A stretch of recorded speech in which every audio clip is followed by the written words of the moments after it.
Hello students, हम लोगों के अकाउंट्स के टर्मिनोलॉजीज कंटिन्यू है। हम लोगों ने आज से पहले 17 टर्मिनोलॉजीज हम लोगों ने डिस्कस ऑलरेडी कर लिए हैं। आज हम लोग 18 नंबर टर्मिनोलॉजी से स्टार्ट करेंगे। जो हमारा 18 नंबर टर्मिनोलॉजी है स्टॉक। स्टूडेंट्स, स्टॉक का मतलब होता है अनसोल्ड आइटम्स।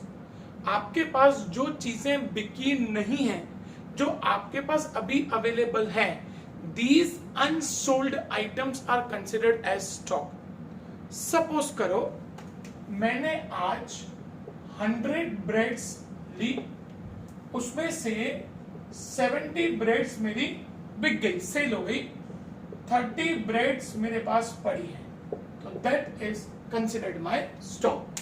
मतलब जो सामान अभी तक बिका नहीं है, the items which are still unsold, which can be sold in future, अभी तक अनसोल्ड है लेकिन हम लोग उसको फ्यूचर में बेचेंगे, that is considered as our stock. Term number 19, that is cost. Student, हम लोग कोई भी चीज जब परचेस करने के लिए जाते हैं, क्या हमको कोई भी चीज फ्री में मिलती है? आप लोग पेन लेने के लिए जाते हो, पेन का आप 4 रुपया, 5 रुपया, 10 रुपया, 20 रुपया दे के आते हो, and that pain is to be manufactured by a firm. वो पेन किसी फर्म ने मैन्युफैक्चर की है और उसको मैन्युफैक्चर करने का जितना भी पैसा जाएगा ना, that is considered our cost. उसको हम लोग कहते हैं कॉस्ट। कॉस्ट का मतलब होता है किसी भी चीज को बनाने का खर्चा। भाई सपोज करो ये मार्कर है, कंपनी ने, कैमलिन कंपनी ने इस मार्कर को बनाया और इस मार्कर को बनाने का कंपनी का खर्चा हुआ 15 रुपया, that is considered as cost. Cost का मतलब होता है amount paid by a firm for single unit. जब कोई भी कंपनी, कोई भी फर्म एक चीज बना रही है, उस एक चीज को बनाने के लिए हम लोगों ने जितना भी खर्चा किया उसके ऊपर, that is considered as our cost. Terminology number 20, that is voucher. Students, आप लोग कई बार शॉपिंग करने के लिए जाते हैं और शॉपिंग करने के बाद दुकानदार जो ना आपको एक बिल देता है। This bill is proof that you have purchased that much quantity of goods from that shopkeeper. आपने इतने गुड्स जो हैं वो उस शॉपकीपर से परचेज किए हैं, तो that bill is considered as voucher. उस बिल को हम लोग वाउचर कहते हैं। In short, voucher is a proof. Student, एक बिजनेसमैन कई सारे ट्रांजेक्शन करता है। कई बार वो गुड्स परचेज करता है, कई बार वो गुड्स सेल करता है, कई बार वो बैंक में पैसा डिपॉजिट करता है, कई बार वो बैंक से पैसा विड्रॉ करता है, कई बार वो एक्सपेंसेस जैसे इलेक्ट्रिसिटी का बिल पे करता है, अपने वर्कर्स को सैलरी देता है। तो याद कैसे रहे? तो याद रखने के लिए वो क्या करता है? प्रूफ करता है। जैसे गुड्स परचेस करेगा तो उनसे बिल लेगा, गुड्स सेल करेगा तो उनको बिल देगा, अगर बैंक में पैसा भरेगा तो उसकी रिसिप्ट संभाल के रखेगा, बैंक से पैसा विड्रॉ करेगा उसकी रिसिप्ट संभाल के रखेगा, वर्कर्स को पेमेंट देगा तो उनसे किसी के ऊपर साइन करवा लेगा, जिससे ये प्रूव हो कि उसने उन वर्कर्स को पेमेंट दिया है। तो दीज बिल्स जो हमारे प्रूफ हैं, they are considered as our voucher. Students, हम लोग जब अकाउंट्स रिकॉर्ड करते हैं, accounts are to be recorded on the basis of voucher. ये जो हमारे पास वाउचर्स अवेलेबल होते हैं, परचेज का बिल, सेल का बिल, बैंक में पैसा डिपॉजिट किया, विड्रॉ किया, उसकी रिसिप्ट, ये सब हमारे पास अवेलेबल होते हैं और उसी के बेसिस पे हम लोग अकाउंट्स के अंदर हर एक चीज को रिकॉर्ड करते हैं और उन सभी को, इन सभी प्रूफ को हम लोग वाउचर कहते हैं। नेक्स्ट आता है 21 नंबर, रिसिप्ट्स। स्टूडेंट्स, हम लोग जब बिजनेस करते हैं ना, तो हमारे पास कहीं ना कहीं से पैसा आता है। रिसिप्ट का मतलब होता है अमाउंट रिसीव्ड, जो आपने पैसा रिसीव किया कहीं से भी, आपके पास जो पैसा आया, that is considered as your receipt. अब रिसिप्ट जो होती है ना बेटा, वो दो पार्ट में डिस्ट्रीब्यूटेड होती है।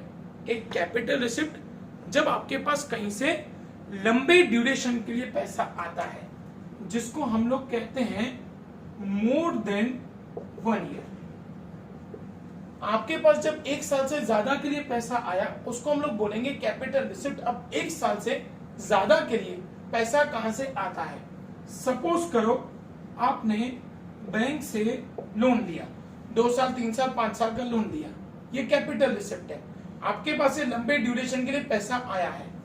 कोई कंपनी अपने शेयर्स इशू करती है, वो पैसा कंपनी के पास जिंदगी भर के लिए आता है। 10 साल, 15 साल, 20 साल, 25 साल, 50 साल, 100 साल के लिए कंपनी के पास ये पैसा आता है, लॉन्ग ड्यूरेशन के लिए पैसा आता है। इसी तरीके से कोई कंपनी डिबेंचर इशू करती है, तो ये पैसा भी कंपनी के पास 5 साल, 10 साल, 20 साल, 25 साल, 50 साल के लिए आता है।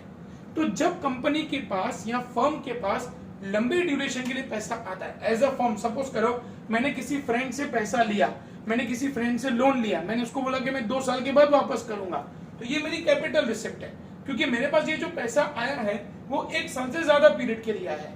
तो when a firm receives amount या receives money for more than 1 year, that is considered as our capital receipt. And revenue receipt, when a firm receives money for less than 1 year, यहाँ जो फर्म को बार बार पैसा मिलता रहता है, जैसे हम लोगों ने गुड्स को सेल किया तो उसका पैसा हम लोगों को मिलेगा, या कहीं से कमीशन आया हमारे पास, या बैंक में हम लोगों ने पैसा एफडी करवाया हुआ है, रखवाया हुआ है, उसका इंटरेस्ट हम लोगों को मिलेगा। तो ये सब क्या होता है, अपन को बार बार पैसा मिलता रहता है, and that is considered as your revenue receipts.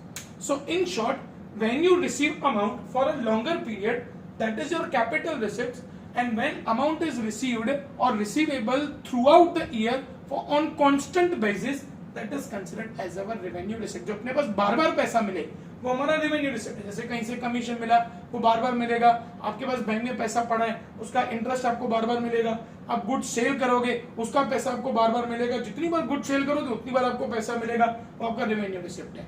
और ये पैसा आपको लंबे ड्यूरेशन के लिए मिलता है। आपने बैंक से लोन लिया तो 2 साल 5 साल तक वो लोन चलने वाला है, 2 साल 5 साल तक अब आपको बैंक वापस से पैसा नहीं देने वाली है, फिर पैसा चाहिए तो फिर आपको 5 साल के बाद देना पड़ेगा जब आप प्रीवियस वाला लोन खत्म करेंगे। सेम चीज कंपनी अगर शेयर्स इशू करती है तो वो 5 साल, 10 साल, 15 साल, 20 साल, 50 साल के लिए इशू करती है, लॉन्ग ड्यूरेशन के लिए आपके पास पैसा आता है, उसको हम लोग कैपिटल रिसिप्ट्स कहते हैं। इसी तरीके से आते हैं payments. When you are paying someone, जब आप किसी को पैसा पे कर रहे हैं तो वो आपकी पेमेंट्स कहलाती हैं।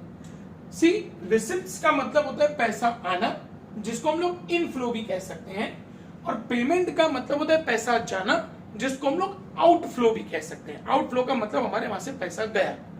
अब पेमेंट के 2 पार्ट है, एक कैपिटल एक्सपेंडिचर और एक रेवेन्यू एक्सपेंडिचर। कैपिटल एक्सपेंडिचर का मतलब होता है ऐसा खर्चा अगेन जो मोर देन 1 ईयर के लिए होता है। 1 साल से ज्यादा पीरियड के लिए जो आप खर्चा करो उसको हम लोग कैपिटल एक्सपेंडिचर कहते हैं। जैसे कि आप लोगों ने लैंड लिया, आप लोगों ने बिल्डिंग लिया। अब लैंड लिया तो ऐसे तो नहीं कि आज लिया कल बेच देंगे, 2 साल 3 साल वो लैंड अपने पास पड़ी रहेगी। घर लिया तो 5 साल 10 साल अपने पास घर पड़ा रहेगा, फिर अब उसको बेचने का सोचोगे तो उस टाइम पीरियड के लिए तो आपने उनको उतना पैसा गया, 1 साल से ज्यादा के लिए आपके पास पैसा गया है। आपने कार लिया, आप लोगों ने फर्नीचर लिया, तो ये सब ऐसी चीजें है ना जो 1 साल से ज्यादा पीरियड के लिए आपके पास रहेंगी। किसी का ऐसा शौक नहीं होता कि मैं हर साल फर्नीचर चेंज कर दूं, पॉसिबल ही नहीं है। हर साल फर्नीचर चेंज करना, अगर घर के छोटे से छोटा घर होगा, हर साल अगर उसके अंदर हमको फर्नीचर चेंज करना मतलब कम से कम 5 से 7 लाख रुपए चला जाएगा, तो which is practically not possible. तो amount spend for more than 1 year, जब आप 1 साल से ज्यादा पीरियड के लिए आप पैसा खर्चा करते हो, आप घर में कलर करवाते हो, आप घर के अंदर फर्नीचर बनवाते हो, आप कोई कार लेते हो, तो ऐसा तो नहीं कि आपने कार लिया 6 महीने के बाद आप उसको कार को बेच दोगे। वो कार आपके पास 2 साल 3 साल 4 साल 5 साल 10 साल तक रहने वाली है। तो एक्सपेंसेस या amount spend for more than 1 year is considered our capital expenditure. जो हम लोगों ने लॉन्ग ड्यूरेशन के लिए पैसा खर्चा किया वो हमारा कहलाता है कैपिटल एक्सपेंडिचर। रेवेन्यू एक्सपेंडिचर्स का मतलब होता है जो हमको बार बार पैसा खर्चा करना पड़े। जैसे कि आपने गुड्स को परचेज किया, जितनी बार आप गुड्स परचेज करोगे उतनी बार आपको सामने वाले को पैसा देना पड़ेगा, ये हमारा रेवेन्यू एक्सपेंडिचर है। आपके पास वर्कर काम कर रहे हैं, वर्कर को आपको सैलरी देना पड़ेगा, हर महीने देना पड़ेगा ना। या वर्कर बोलेगा ठीक है ये महीने तो अभी हम लोग 2 साल के बाद लेंगे, वर्कर काम छोड़ के भाग जाएगा। Every month we are suppose to pay salary to our workers, ये बार बार पे करना है, वो रेवेन्यू एक्सपेंडिचर है। इसी तरीके से इलेक्ट्रिसिटी का बिल हर 2 महीने में आएगा और हर 2 महीने में आपको बिल पे करना पड़ेगा, that is our revenue expenditure. So in short, payments मतलब द अमाउंट पेड, हम लोगों ने जो पैसा दिया, जो हमारे वहां से पैसा गया, वो पेमेंट्स है।